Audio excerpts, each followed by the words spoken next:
പലപ്പോഴും നമ്മളൊക്കെ പരസ്പരം മുസാഫഹത്ത് ചെയ്തതിന് ശേഷം എന്തൊക്കെയാണ് വിശേഷങ്ങളെന്ന് പറയുമ്പോൾ മറുപടിയായി അൽഹംദുലില്ലാ എന്ന് പറയാറുണ്ട്.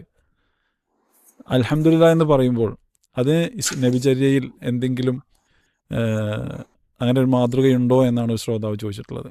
എന്താണ് ആ ഒരു ശ്രോതാവിനോട് നമുക്ക് പറയാനുള്ളത്? ഫൈസൽ മദീനി.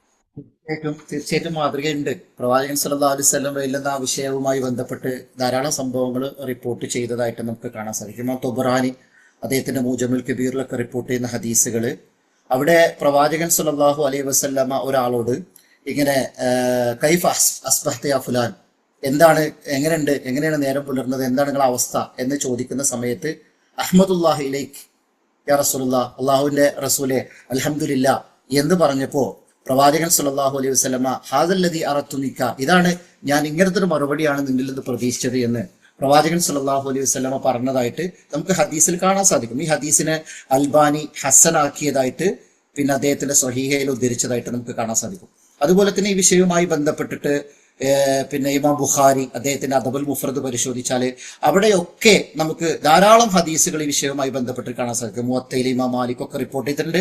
അവിടെയൊക്കെ ഉമർ ബിൻ ഖത്താബ് റളിയല്ലാഹു അൻഹു ഒരു മനുഷ്യനോട് അദ്ദേഹം സലാം പറഞ്ഞപ്പോ, അസ്സലാമു അലൈക്കും എന്ന് പറഞ്ഞപ്പോ ഉമർ ബിൻ ഖത്താബ് റളിയല്ലാഹു അൻഹു അലൈക്കും സലാം എന്ന് പറഞ്ഞതിന് ശേഷം അയാളോട് ചോദിക്കുന്നുണ്ട് കൈഫ അൻത, നിന്റെ അവസ്ഥ എന്താണെന്ന് ചോദിക്കുന്ന സമയത്ത് അയാൾ അഹ്മദുല്ലാ ഞാൻ ഇലൈക് അൽഹംദുലില്ലാ എന്ന് പറഞ്ഞപ്പോ ഹാദല്ലദി അറത്ത മിൻക, ഞാൻ ഇതാണ് താങ്കളിൽ നിന്ന് പ്രതീക്ഷിച്ചത് എന്ന് പറയുന്ന ഹദീസ്. ഈ ഹദീസ് സ്വഹീഹാക്കിയിട്ടുണ്ട് ഇമാം അൽബാനി അദ്ദേഹത്തിന്റെ സ്വഹീഹ് അദബുൽ മുഫ്രദിൽ.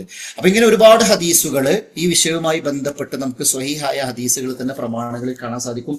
ഒരാള് നമ്മോട് എന്താണ് അവസ്ഥ എന്ന് ചോദിക്കുമ്പോൾ അൽഹംദുലില്ലാ എന്ന് പറയാ. അല്ലെങ്കിൽ ഒരു വിശ്വാസിയെ സംബന്ധിച്ചിടത്തോളം അവന്റെ ജീവിതത്തിൽ എപ്പോഴും അവന് ഖൈറായാലും ഷർറായാലും അള്ളാഹുവിനെ സ്തുതിക്കുന്ന ഒരു പ്രകൃതി അവൻ ഉണ്ടാകണം എന്നുള്ളത് പ്രവാചകൻ സല്ലല്ലാഹു അലൈഹി വസല്ലം പഠിപ്പിച്ചതാണല്ലോ. അൽഹംദുലില്ലാഹി അലാ കുല്ലി ഹാൽ എന്നാണ് പറയാൻ വേണ്ടി നമ്മൾ പഠിപ്പിക്കപ്പെട്ടിട്ടുള്ളത്. അപ്പൊ അതുകൊണ്ട് തന്നെ ഒരാള് എന്താ അവസ്ഥ എന്ന് ചോദിച്ചാൽ ഒരു വിശ്വാസിയെ സംബന്ധിച്ചിടത്തോളം അവൻ പറയേണ്ടത് അൽഹംദുലില്ലാ എന്ന് തന്നെയാണ്. കാരണം അവന്റെ ജീവിതത്തിൽ എന്തായാലും അവന് ഖൈറാണ്. മാത്രമല്ല അങ്ങനെ ഒരാൾ ചോദിച്ചു കഴിഞ്ഞാൽ അൽഹംദുലില്ലാ എന്ന് പറയണം എന്നുള്ളതിനും പ്രമാണങ്ങൾ ഉണ്ട്. നബി സല്ലല്ലാഹു അലൈഹി വസല്ലം സ്വഹാബികളിൽ ചില ആളുകളോടൊക്കെ അങ്ങനെ ചോദിക്കുന്ന സന്ദർഭത്തിൽ അൽഹംദുലില്ലാ എന്ന് പറയുകയും അതിനെ നബി അങ്ങനെയാണ് പറയേണ്ടത് എന്ന് പറയുകയും സപ്പോർട്ട് ചെയ്യുകയും ചെയ്തതായ ഈ ഹദീസുകളും ഈ പിന്നെ പ്രമാണങ്ങളൊക്കെ നമുക്ക് സൂചിപ്പിച്ചു തരുന്നത് അങ്ങനെ ഒരാളോട് ചോദിക്കുമ്പോൾ അൽഹംദുലില്ലാ എന്ന് മറുപടി പറയുക എന്നുള്ളത് പ്രാമാണികമായിട്ട് തന്നെ സ്ഥിരപ്പെട്ട കാര്യമാണ് എന്നത് തന്നെയാണ് നമുക്ക് പ്രമാണങ്ങളിൽ നിന്ന് മനസ്സിലാക്കാൻ സാധിക്കുന്നത്. അപ്പോൾ ഒരു വിശ്വാസിയെ സംബന്ധിച്ചിടത്തോളം അങ്ങനെ തന്നെയാണ്.